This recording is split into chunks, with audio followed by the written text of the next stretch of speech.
नमस्कार, दूरदर्शन किसान देख रहे हैं आप। मौसम खबर में आप सभी का स्वागत है। मैं हूं आपके साथ पुलकित शुक्ला। मौसम खबर में आज हम जानेंगे कहां होगी बारिश, कहां कैसा रहेगा तापमान, वायु गुणवत्ता कैसी रहेगी। लेकिन शुरुआत आज के मौसम खबर की 5 बड़ी खबरों के साथ। 5 बड़ी खबरों में सबसे पहले आज नजर डालते हैं हम बड़ी खबर में उड़ीसा की, जहां पर कहीं कहीं तेज हवाएं चलने की संभावना उड़ीसा को लेकर जताई गई हैं। आगे बढ़ते हैं बड़ी खबर में गांगे पश्चिम बंगाल की बात करते हैं, जहां पर कहीं कहीं चल सकती हैं तेज हवाएं।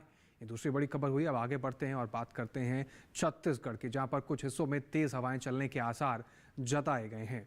छत्तीसगढ़ के बाद अब आगे बढ़ेंगे बड़ी खबर में और रुख करते हैं जम्मू कश्मीर के बारे में, जहां पर कहीं कहीं बारिश का अनुमान जम्मू कश्मीर को लेकर लगाया गया है।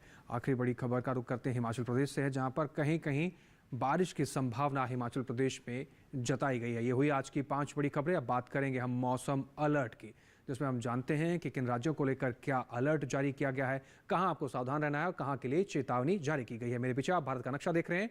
इस नक्शे में अलग अलग राज्यों को अलग अलग रंगों से दर्शाया गया है। तो चलिए जानते हैं कि किस राज्य को लेकर क्या अलर्ट आज के लिए जारी किया गया है। सबसे पहले नजर बनाए रखने वाले राज्यों की बात करते हैं, जहां पर आप देख पा रहे हैं छत्तीसगढ़, उड़ीसा, गांगे पश्चिम बंगाल को लेकर आपको नजर बना के रखनी है। छत्तीसगढ़, उड़ीसा और गांगे पश्चिम बंगाल के कुछ हिस्सों में तेज हवाएं चलने की संभावना है और कुछ हिस्सों में बारिश देखने को मिल सकती है।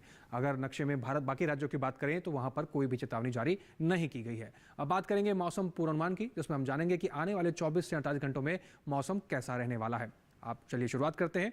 इसमें जानते हैं श्रीनगर, जम्मू कश्मीर, लेह लद्दाख, गिलगित, हिमाचल प्रदेश और उत्तराखंड को लेकर, जहां पर कहीं कहीं बारिश होने की अनुमान जताए गए हैं। आप देख पा रहे हैं और नीले रंग से जो राज्य दर्शाए गए हैं, यहाँ पर कहीं कहीं बारिश होगी। पंजाब, चंडीगढ़, हरियाणा, दिल्ली, पश्चिमी उत्तर प्रदेश, पूर्वी उत्तर प्रदेश की बात करें तो यहाँ पर कोई बरसात होने की उम्मीद नहीं है। यानी आने वाले 24 से 48 घंटों में इन राज्यों के अंदर कोई भी बरसात की उम्मीद नहीं जताई गई है। इसके साथ ही मौसम पूर्वानुमान में इस राज्य को लेकर यह अलर्ट है। आगे बढ़ते हैं और बात करते हैं पूर्वोत्तर राज्यों की, जहां पर आप देख पा रहे हैं झारखंड, उड़ीसा, गांगे पश्चिम बंगाल, कहीं कहीं बरसात है। साथ ही साथ मेघालय, असम, नागालैंड, मणिपुर, त्रिपुरा, मिजोरम, अरुणाचल प्रदेश, उप हिमालय, पश्चिम बंगाल और सिक्किम की बात करें तो यहां पर कहीं कहीं बारिश है। लेकिन बिहार की अगर हम बात करें तो बिहार में कोई बरसात के अनुमान नहीं जताए गए हैं। दक्षिण भारत की ओर रुख करेंगे, जहां पर आप देख पा रहे हैं तेलंगाना, तटीय आंध्र प्रदेश, रायलसीमा, पुडुचेरी, तमिलनाडु, केरल, यहां पर कहीं कहीं बारिश होने का अनुमान है। लेकिन भीती उत्तर कर्नाटक, भीती दक्षिण कर्नाटक और तटीय कर्नाटक की बात करें तो यहां पर बरसात नहीं है। अंडमान और निकोबार की बात करें तो यहां पर भी कोई बरसात की उम्मीद आने वाले 24 से 48 घंटे में नहीं जताई गई है। मध्य भारत की ओर रुख करें तो आप देख पा रहे हैं कि पूर्वी मध्य प्रदेश, छत्तीसगढ़, विदर्भ की अगर हम बात करें तो यहां पर कहीं कहीं बरसात देखने को मिल रही है। वहीं अगर बात करें पश्चिमी मध्य प्रदेश, पूर्वी राजस्थान, पश्चिमी राजस्थान, गुजरात, कच्छ, सौराष्ट्र, दमन और दीव, मध्य महाराष्ट्र, मराठवाड़ा, कोंकण और गोवा की अगर हम बात करें तो यहां पर आने वाले 24 से 48 घंटों में कोई भी बरसात की उम्मीद नहीं जताई गई है। बात करेंगे मौसम की चाल की, जिसमें हम जानेंगे पिछले 24 घंटे में कहां कहां बारिश दर्ज की गई है। तो आप देख रहे हैं हिमाचल प्रदेश, यहां पर बारिश दर्ज की गई है। उत्तराखंड, पश्चिमी उत्तर प्रदेश, पूर्व राजस्थान में पिछले 24 घंटे में बारिश दर्ज की गई है। साथ ही साथ पूर्वी उत्तर प्रदेश में भी पिछले 24 घंटे में कुछ हिस्सों में यहां पर बारिश दर्ज की गई है। यानी पिछले 24 घंटे के अंदर इन राज्यों के अंदर जो मौसम की चाल रही है वो कुछ इस प्रकार से रही है, जहां पर बारिश दर्ज की गई है इन हिस्सों के अंदर। मौसम की चाल में इन राज्यों को लेकर यह खबर थी। अब आगे बढ़ते हैं, जहां पर हम बात करेंगे बिहार, झारखंड, उड़ीसा को लेकर। तो जहां पर आप देख पा रहे हैं कि बिहार के कुछ हिस्सों में बारिश दर्ज की गई है, झारखंड के कुछ हिस्सों में यहां पर हल्की फुल्की धुंध छाई रहेगी और उड़ीसा में कुछ हिस्सों में बारिश दर्ज की गई है। वहीं असम, त्रिपुरा, अरुणाचल प्रदेश, उप हिमालय, पश्चिम बंगाल और सिक्किम की बात करें तो यहां पर भी पिछले 24 घंटे के अंदर कुछ हिस्सों में बारिश दर्ज की गई है। वहीं अगर पूर्वी मध्य प्रदेश और पश्चिमी मध्य प्रदेश की बात करें तो यहां पर भी कुछ हिस्सों में पिछले 24 घंटे में बारिश दर्ज की गई है। यानी मौसम का जो चाल रहा है पिछले 24 घंटे में कुछ इस प्रकार से रहा है। मौसम खबर में तमाम जानकारियां और भी जो आपके साथ साझा करेंगे, लेकिन यहां पर रुकना होगा हमें एक छोटे से ब्रेक के लिए। तब तक बने रहिए और देखते रहिए दूरदर्शन किसान।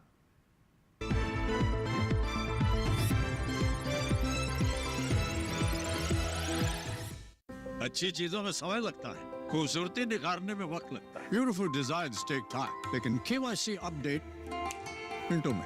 केवाईसी अपडेट अब आप घर बैठे बैठे भी कर सकते हैं। Registered email, registered mobile number, online banking से, आधार, ओटीपी बेस्ड ई केवाईसी से या फिर वीडियो केवाईसी से।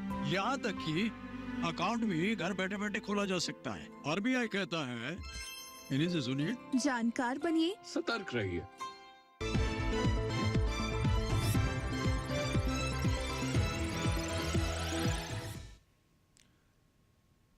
ब्रेक के बाद एक बार फिर से आप सभी का स्वागत है। आप सभी देख रहे हैं मौसम खबर। मौसम खबर के इस हिस्से में अब हम बात करेंगे देश के तापमान के बारे में। देश के किन राज्यों में तापमान का क्या हाल रहा, कहां पर न्यूनतम तापमान क्या दर्ज किया गया और कहां पर अधिकतम तापमान का क्या हाल रहा। चलिए शुरुआत करते हैं, जानते हैं तापमान का हाल। सबसे पहले हम बात करेंगे न्यूनतम तापमान की, जहां पर श्रीनगर, जम्मू कश्मीर, हिमाचल प्रदेश और उत्तराखंड में न्यूनतम तापमान 1 से 3 डिग्री सेल्सियस सामान्य से कम दर्ज किया गया है। न्यूनतम तापमान इन राज्यों के अंदर कुछ इस प्रकार से रहा है।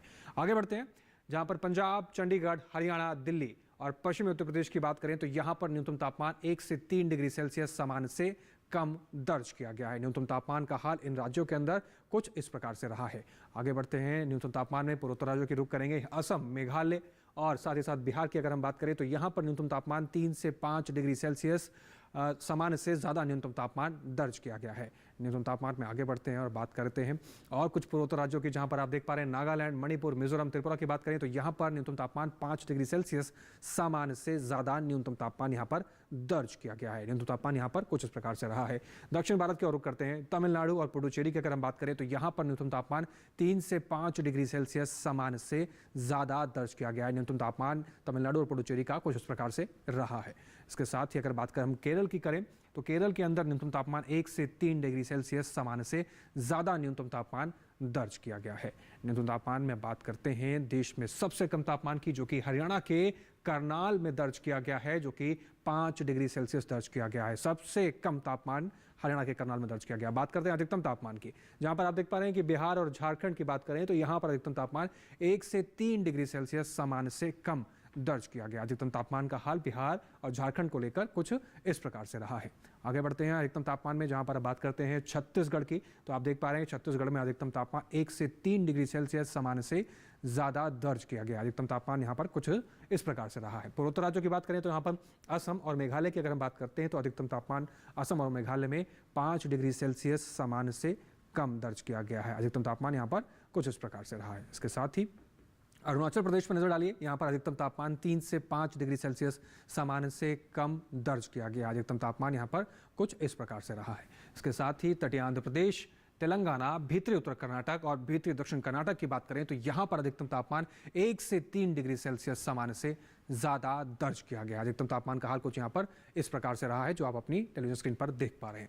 इसके साथ ही आगे बढ़ते हैं और बात करते हैं तमिलनाडु और पुडुचेरी की। यहाँ पर अधिकतम तापमान 1 से 3 डिग्री सेल्सियस सामान्य से ज़्यादा दर्ज किया गया है। अधिकतम तापमान यहाँ पर कुछ इस प्रकार से रहा है। इसके बाद देश में सबसे अधिक तापमान तमिलनाडु के करूर परमार्थी में दर्ज किया गया, जो कि 38.5 डिग्री सेल्सियस दर्ज किया गया है। इसके साथ ही देश के अन्य हिस्सों के अंदर और क्या कुछ रही तापमान की स्थिति, आइए नजर डालते हैं।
तो मौसम खबर में और भी तमाम जानकारियां आपके साथ साझा करेंगे, लेकिन यहां रुकना होगा एक छोटे से ब्रेक ले। कहीं मत जाइए, बने रहिए दूरदर्शन किसान के साथ।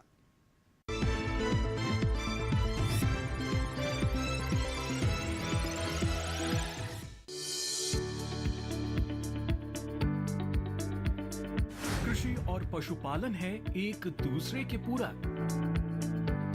घर आंगन से लेकर व्यावसायिक फार्म तक, मुर्गी पालन से लेकर रेगिस्तान के जहाज तक। बीमारियों से अब पशुपालक ना हो परेशान।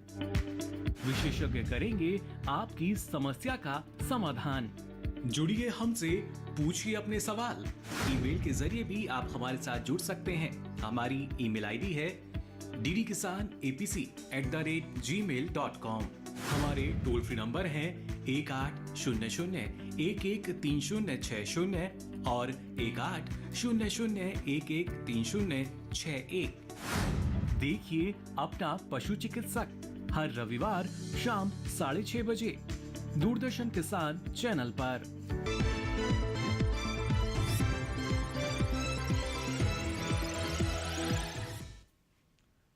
ब्रेक के बाद एक बार फिर से आप सभी का स्वागत है। आप सभी देख रहे हैं मौसम खबर। मौसम खबर के इस हिस्से में अब हम जानेंगे देश के अलग अलग हिस्सों में वायु गुणवत्ता का क्या हाल रहा, कहां पर वायु गुणवत्ता क्या दर्ज की गई है और किस श्रेणी में दर्ज की गई है। इसको जानने के लिए शुरुआत करते हैं वायु गुणवत्ता का हाल। राजधानी दिल्ली के अंदर गुणवत्ता सूचकांक 140 दर्ज किया गया, यानी राजधानी दिल्ली की हवा संतोषजनक की श्रेणी में दर्ज की गई है। बात लखनऊ की करते हैं, गुणवत्ता सूचकांक 122 दर्ज किया गया, यानी लखनऊ की हवा संतोषजनक की श्रेणी में दर्ज की गई है। लखनऊ के बाद नजर डालते हैं पटना पर, गुणवत्ता सूचकांक 125 दर्ज किया गया है, यानी पटना की हवा भी संतोषजनक की श्रेणी में दर्ज की जाएगी। पटना के बाद नजर डालते हैं बेंगलुरु पर, गुणवत्ता सूचकांक 117 दर्ज किया गया है, यानी बेंगलुरु की भी जो हवा रही वो भी संतोषजनक की श्रेणी में दर्ज की गई है। पुणे पर नजर डालते हैं, गुणवत्ता सूचकांक 131 दर्ज किया गया है, यानी पुणे की भी हवा भी संतोषजनक की श्रेणी में दर्ज की गई है। बात हैदराबाद की करते हैं, गुणवत्ता सूचकांक 119 दर्ज किया गया, हैदराबाद की भी हवा संतोषजनक की श्रेणी में दर्ज की गई है।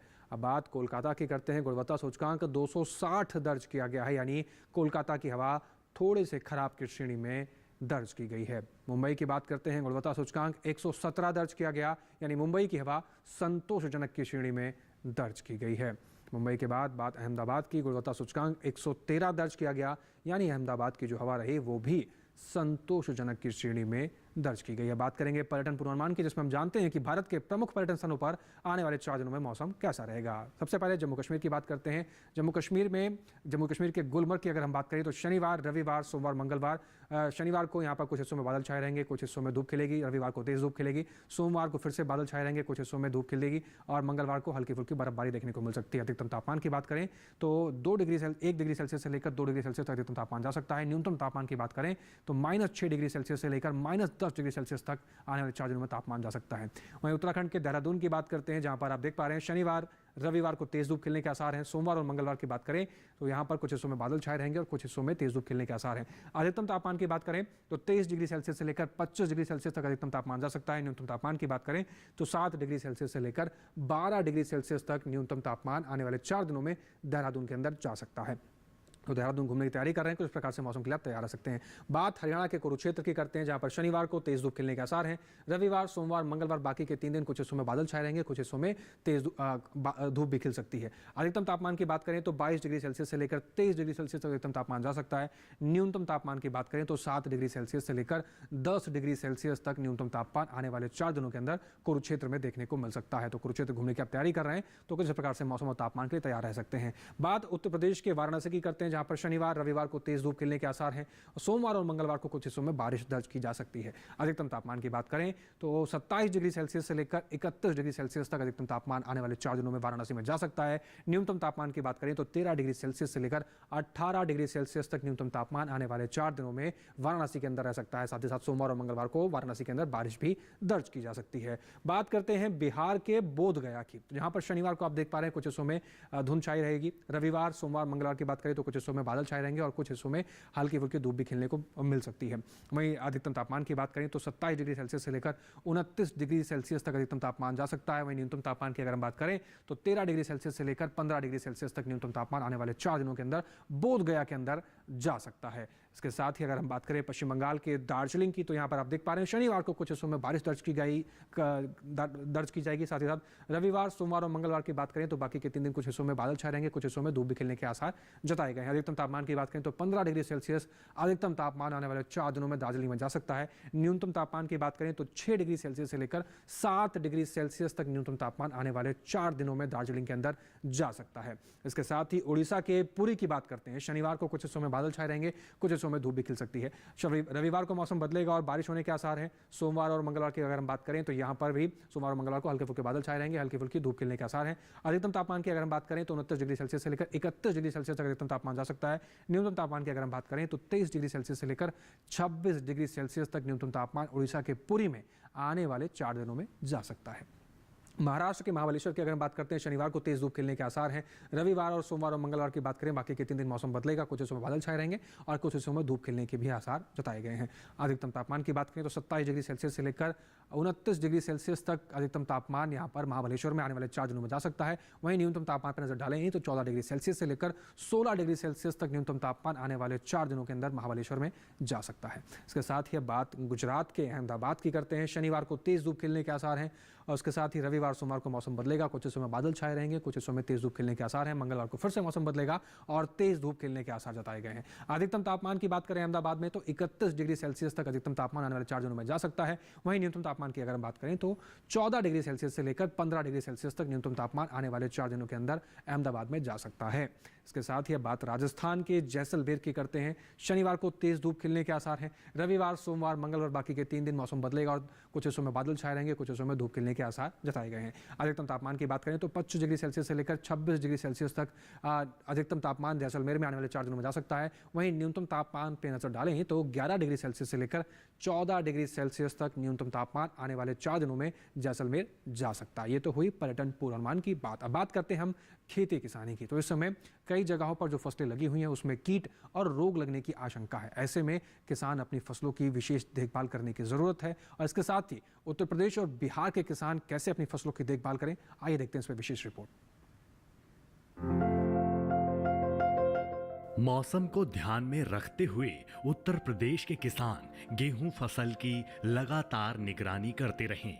अभी का समय गेहूं फसल में रतुआ रोग लगने के लिए अनुकूल है। काले, भूरे या पीले रतुआ रोग के लक्षण दिखाई देने पर कृषि वैज्ञानिकों की सलाह पर कीटनाशकों का छिड़काव करें। साथ ही खेतों में लगे आलू की फसल की लगातार निगरानी करते रहें। यह समय आलू की फसल में झुलसा रोग लगने का खतरा है। लक्षण दिखाई देने पर विशेषज्ञों की सलाह लेकर उचित कीटनाशकों का छिड़काव करें। यहाँ के किसान प्याज की फसल की भी लगातार निगरानी करें। थ्रिप्स रोग से संक्रमित प्याज के पौधों को उखाड़कर नष्ट कर दें ताकि वे अन्य फसल को बर्बाद ना करें। उत्तर प्रदेश में अभी के समय मटर की फसल को निगरानी की जरूरत है।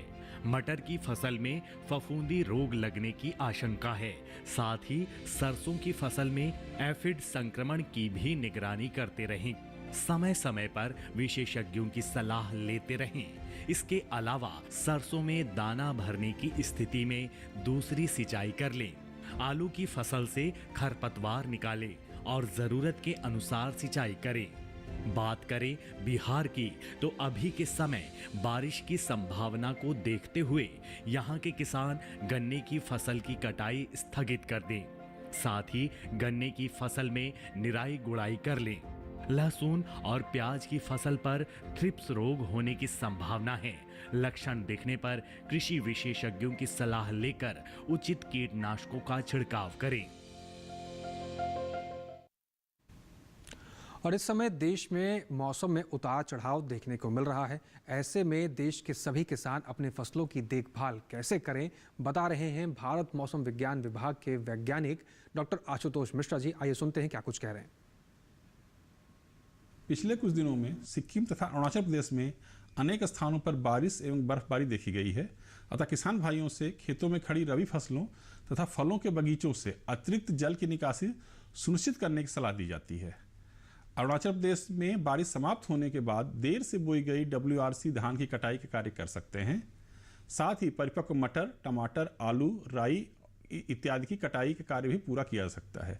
कटी हुई उपज को सुरक्षित स्थानों पर रखना कदापि न भूलें। झारखंड तथा पश्चिम मध्य प्रदेश में ओलावृष्टि के पश्चात पौधों, कीट और बीमारी के संक्रमण से बचाव हेतु ओला से जो फसलें अफेक्टेड हुई हैं उनको और फलों की टहनियों को इकट्ठा करके उन्हें मिट्टी के अंदर दबा देने की सलाह दी जा रही है। उत्तराखंड में साफ मौसम होने पर परिपक्व गन्ने, टमाटर और मिर्च की कटाई तथा आलू की खुदाई के कार्य किया जा सकता है। बैगन की रुपाई के कार्य भी जारी रख सकते हैं। सेब, नाशपाती, प्लम, अखरोट, कीवी आदि की रुपाई के कार्य 88 पूर्ण कर लें। घाटी क्षेत्र में जल्दी रुपाई की गई आलू में जल निकासी की व्यवस्था सुनिश्चित कर लें। हिमाचल प्रदेश में अखरोट, बादाम, बेर और आड़ू के रोपण के लिए गड्ढे तैयार कर लें। मटर की परिपक्व फलियों की तुड़ाई का कार्य भी कर सकते हैं। पंजाब में मिर्च और बैगन के पौधों के प्रतिरोपण का कार्य किया जा सकता है। भिंडी, लोबिया तथा कद्दू की सीधी बुआई एवं गन्ने की रुपाई जारी रखने की सलाह भी दी जा रही है।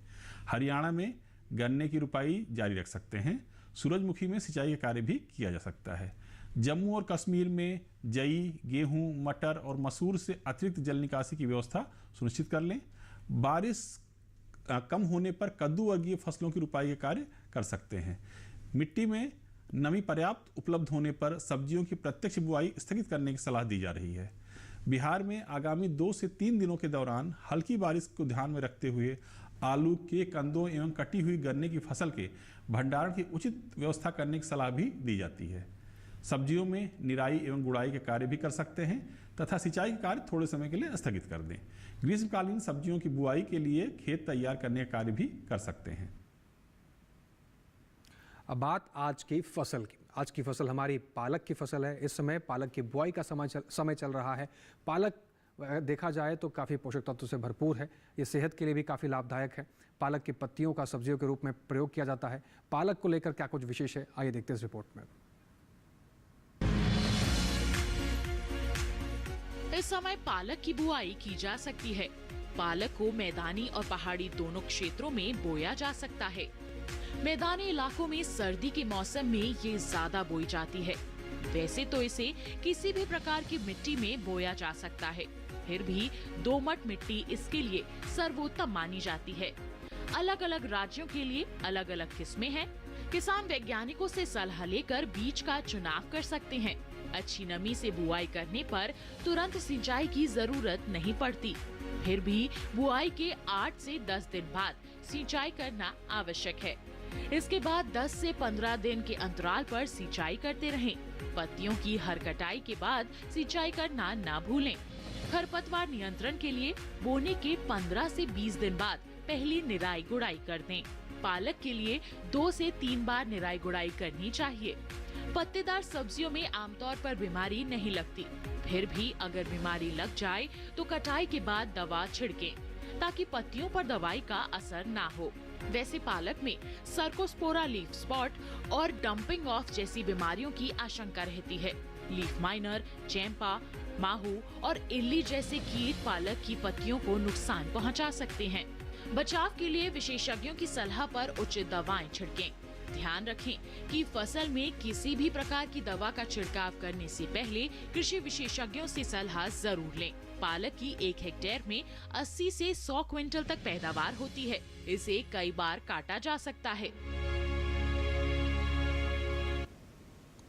तो आप पालक की बुआई की अगर तैयारी कर रहे हैं तो कुछ इस प्रकार से अपनी फसल पर विशेष रूप से ध्यान दें, तभी आप अच्छी पैदावार ले पाएंगे। साथ ही साथ कृषि विशेषज्ञों की सलाह से फसलों का चुनाव और फसलों की देखभाल करना भी बेहद आवश्यक है। तभी आप फसलों की सही आवक ले पाएंगे और मुनाफा भी कमा पाएंगे।